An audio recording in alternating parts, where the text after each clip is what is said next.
Mic check, mic check. Here we go. Fire this thing on up. Get me centered. All good.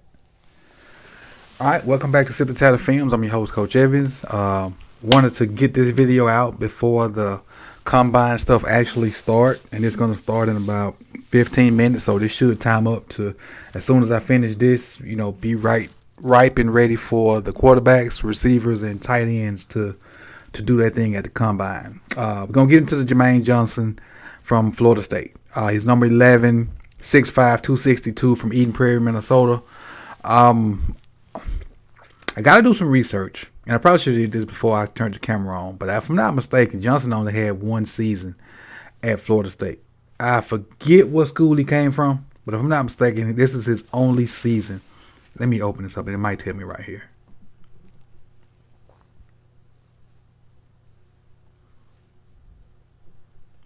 No, it don't tell me.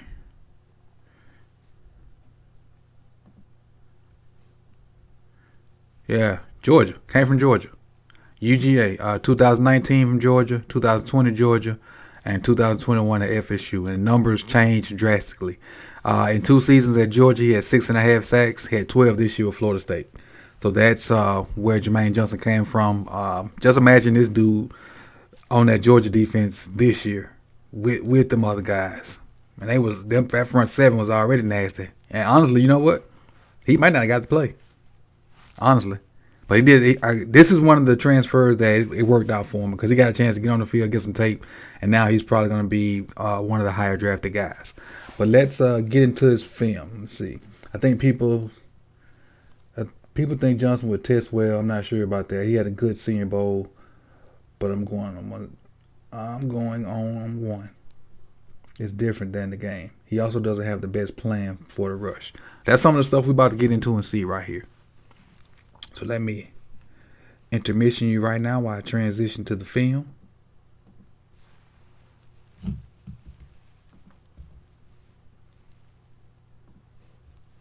Again, trying to get this all done before they actually start at the combine. All right, now we're ready. All right, again, first time here, like, comment, subscribe, put your comments in the comment section or type in the chat box if you're here live, especially in reference to D-line play or D lineman. Just try to keep the comments strictly to D-line since Johnson plays D-line. But again, my first play is 7:57, so that would be the next play after this one. Matter of fact, this play is just from a different view.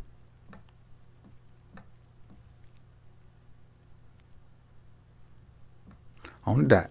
All right, Johnson is here, number 11. So if I don't highlight him, he's number 11 for the rest of the film. And again, this is against my beloved Canes. I hate showing you this, but it must be shown since we're talking about Jermaine Johnson because he obliterated my beloved Miami Hurricanes. Getting that wide stance, and I found this out recently from a D-line coach that when the guys widen out, this is one thing I didn't know. When they widen out here instead of rushing from here, it helps with speed, with the speed rush down the end, and it also helps when that guy tries to kick to block you on the speed rush. You can work moves inside too. So just getting wide, it helps out the defensive end.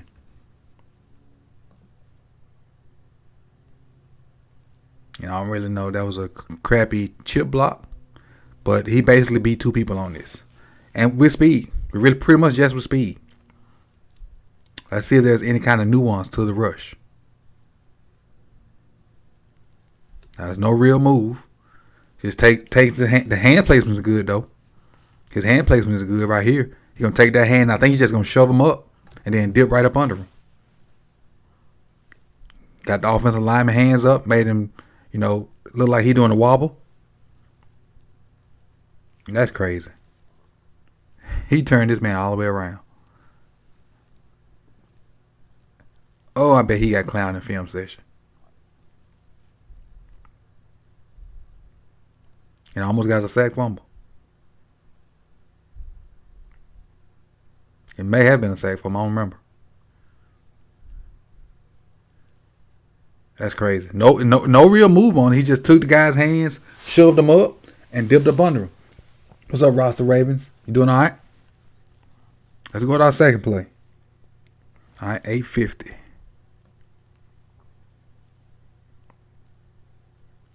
All right. This play here. Nothing spectacular about it. If you watch the last two films, we talked about the elite edge guys being blocked by people other than linemen and how they dominated those guys. Now you're about to see Johnson versus a tight end. And, you know, if you're going to be an elite guy, you got to dominate this tight end. This is Will Mallory for Miami.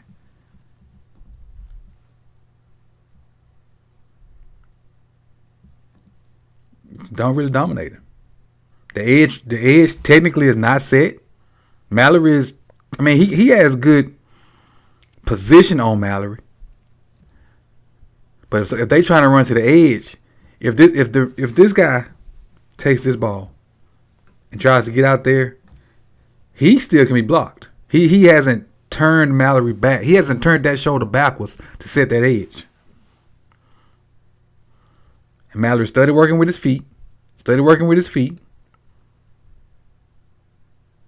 Now, what I didn't notice at first is, and I didn't notice this, I probably wouldn't even put this on there if I didn't notice it. He's pressing Mallory backwards. So even though he's not setting the edge like I thought he should with turning that shoulder, with every slide step Mallory does, Jermaine Johnson's pushing him back. So technically the edge is set. Let me go back to the all-22 on this one. So I was mistaken on this one. All right, here he is here. So, and what I noticed on that is with every slide step that Mallory takes, he goes this way. And so technically the edge is set, but you can't really tell that from the view I was looking at.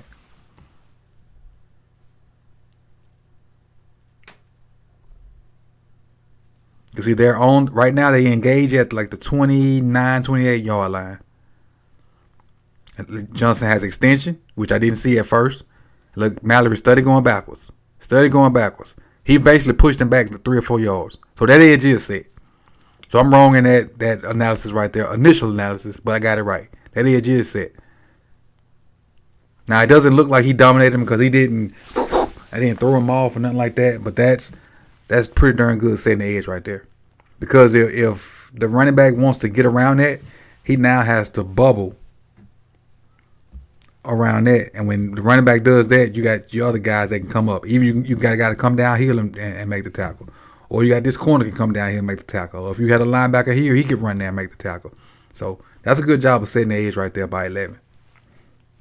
All right, let's go to 1326.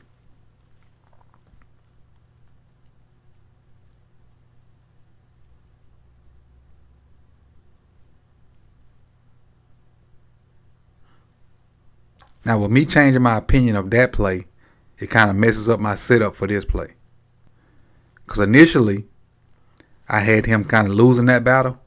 And then coming on this play right here and showing you how to actually whoop the tight end. And so you're going to see him whoop on the tight end right here. Where is he? Right here. And this is Mallory again. So watch this matchup right here.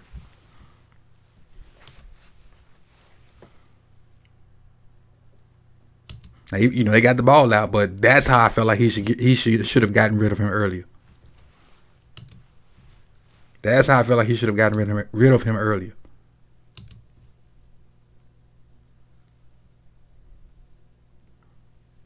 Mallory tried to shoot the hand. He got his hands inside, so he's going to automatically win because we always talking about hands inside. He just throws them out the way. That's what you do to guys that are not O-linemen. You don't allow them to block you. If you're an elite edge guy, running backs and tight ends don't block you. Period. And that's what you should do to all O-linemen. I mean, not O-linemen, all tight ends or running backs or H-backs or whatever they want to call themselves. If it's not an O-lineman, you should dominate them. Let's go to, and we still ain't got to what's going to make him a lot of money yet. 1527.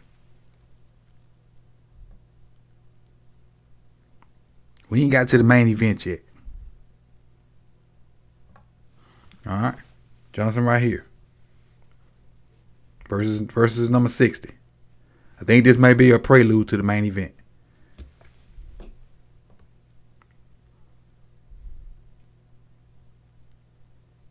Lord have mercy. So, and again, y'all know I love the Hurricanes. He done already made this dude do a pirouette. And now he finna just stanky leg this cat. Watch the leverage.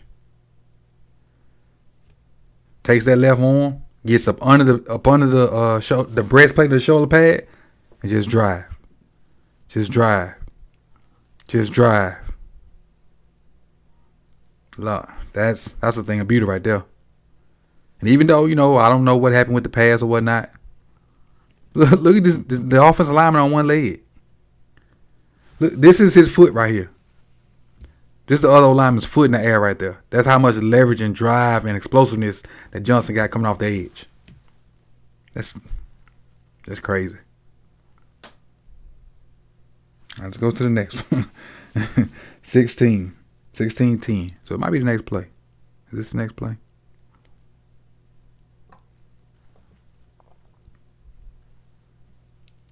Now, why did I do the wide? Oh, yes. Okay, I remember now. All right. This is Johnson right here. Extreme athlete. Extreme athlete. Now, I don't know about his hips and whatnot to line up with what Thibodeau showed last night, but the ability to do this, special. Watch this.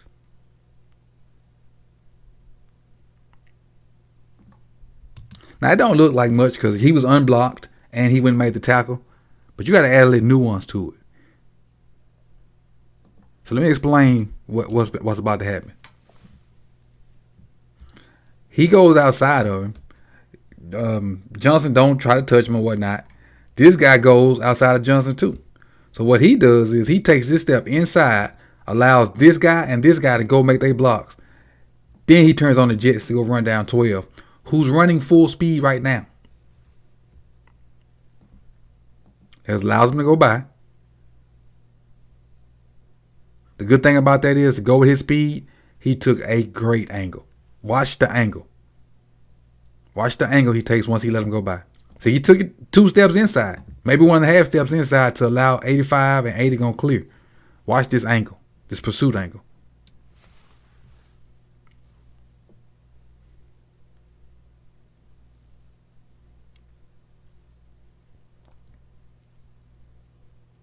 That's elite right there. That's elite speed and knowing your angles too. Your pursuit angles, you got to know them. Because we all can go out on a limb and say that this guy is faster than this guy. 12 is probably faster than 11 by a long shot. But 11 is fast for a defensive lineman or edge guy.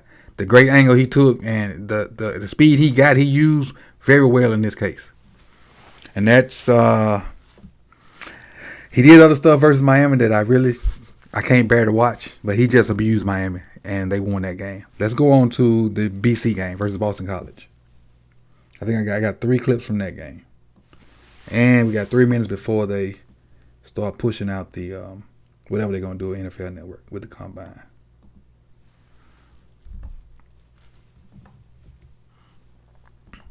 All right, bringing this old BC up. Florida State and Boston College. Let me get to my first one. 446.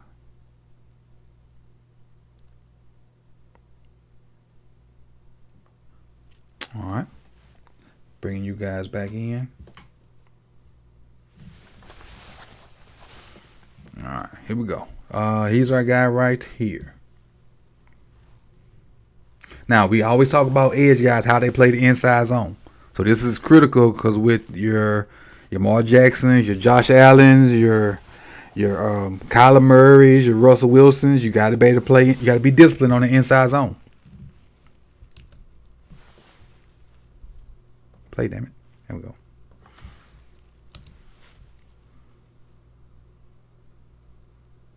Got too much. Allowed the quarterback to get outside of him.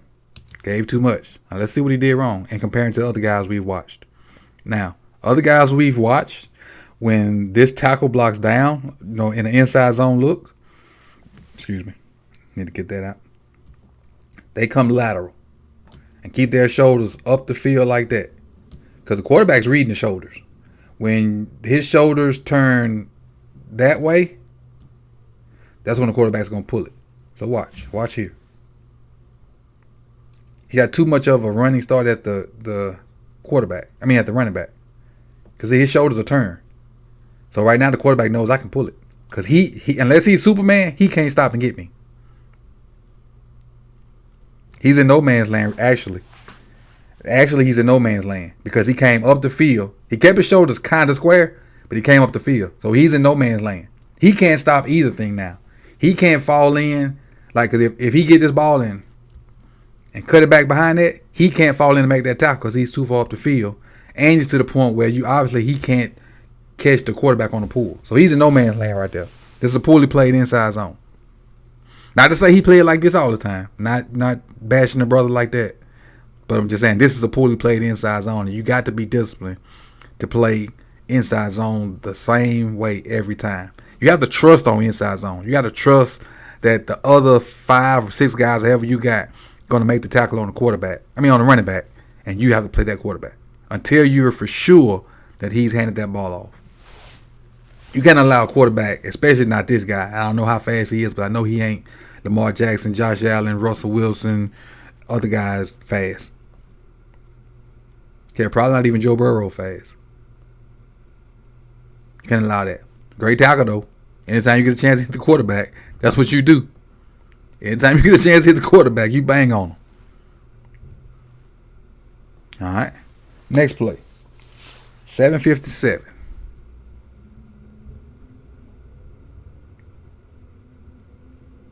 All right, here we go. Johnson is here.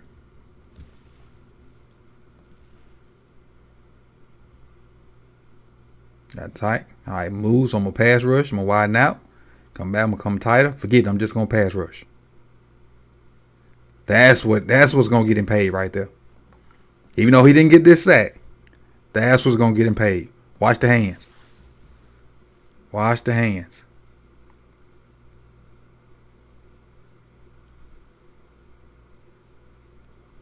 He's at a clear. Well, let me say that different. He's clearly better pass rushing from a wider stance. Clearly, because he has the speed advantage. He has the element of speed. Great hand placement. He got, frame too far. That right arm is going to take his left arm and get inside of it, slap it off. It ain't happened yet. And then his left arm is going to take the wrist and push it by. So basically both of the tackle's arms are going to go that way while he's going this way. Watch. Disappear. So look at the hands. That left hand is right there about to slap that out the way. Then his wrist, he's going to catch the wrist here and push that arm in this direction. Move. Disappear. Disappear. There we go. Now he can just blow and go. Got a little rip at the end, just blow and go. That's what's going to get him paid right there. That's what's going to get him drafted on day one.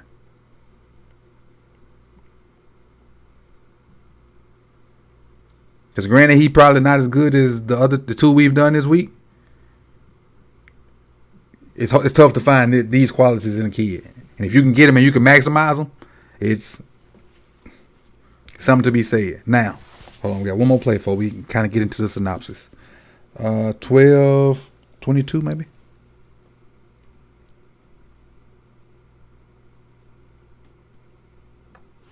All right, let's see what we got. Johnson's here. Playing the run. That's what I wanted to see. Because this is the only tape we really got him playing the run. The only play I got him of him playing the run. And he's going to set the edge again. Well, he played the run on that first play that I thought he got whooped by the tight end. But this is versus an actual O-lineman.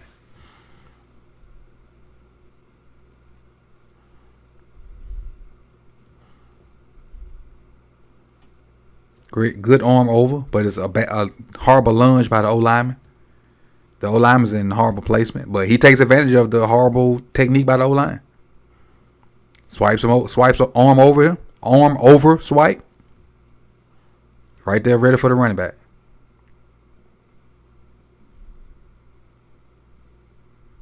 Good job of making the tackle too. Because he got a little move right there at the end. Nice little jumps, like try a little jump cut by the running back. And then the part you can't coach is this length. Because if he's not this long, the running back jump cut out of that and, maybe potentially have a chance to get outside. Potentially has a chance to get outside. I hope we get a D-line first round and get Kyle Gorder or Crowley. Ooh, don't say Elam in here. Don't say Elam in here. Ooh, that bring up bad memories and headaches. But and I know it's a different guy. I know. Oh yeah, here we go. Now my 2 cents on Jermaine Johnson. He's an explosive pass rusher. A real explosive pass rusher, especially when he gets in a wide stance. This last play we just saw, who did a good job of defending the run versus those guys. But he's not as good as Hutchins or Thibodeau. And he transferred from a team that the edge guys on that team are probably going to go in front of him also. So, I'm not saying he's a bad player. I don't know who Travis Jones is yet. Not saying he's a bad player, but he's definitely at least the 4th edge guy, in my opinion. At least the 4th edge guy. The Thibodeau and Hutchinson. However you want to classify the edge guys from Georgia. And then Johnson. And keep in mind, this dude was on the team with those cats from Georgia last year. So imagine if he would have been able to sub in and they would have had a rotation going like that. It's crazy. But he did a good thing for himself. He transferred up out of there, was able to get on the field at Florida State, and has made himself a first round pick. So I'll put him on the big board. He'll definitely be in the top 50. Whether he'll finish as the top edge guy on my big board, some of the things that's going to happen this weekend will kind of, tweak that a little bit. But overall good player, man. Overall good player. And, trying to be completely unbiased in this because he plays for Florida State. Y'all know I like Miami. But I like this dude. If his dude was on my team, I wouldn't mind him being on my team. Not saying Baltimore should draft him at 14, but pretty solid player wherever he goes. And that's my 2 cents on Jermaine Johnson, man. I appreciate you guys for coming through. Like, comment, subscribe if you like the content. Share if you know somebody that likes Jermaine Johnson or thinks their team should draft him. Share. And I am not doing that, Melvin. I will not. I know who Carl Loftus is. Carl Loftus will probably be next week. So yeah, got me all off my outro. trying to interact with the chat box. But Combine is starting. Big Reg, and appreciate you guys for tuning in. Comments. I know who Kenyon Green is too. I know who that is, but he coming too. A bunch of those guys y'all throwing in the chat box, they coming. And anybody else that you think should happen, because I'm trying to run through the top guys first, then I'm gonna come back with and double back with the other guys and go from there. So that's kind of the plan. And I can't even remember who my 4th guy is for this week. But I'm gonna go look it up and get that 4th guy out to you probably Saturday. So enjoy the combine today, tomorrow, Saturday and Sunday, and maybe even Monday too. And I'll see you guys soon, man. You could have been anywhere in the world, but you chose to be here with me. Peace, y'all. UConn nose tackle. Okay, I'm gonna check him out.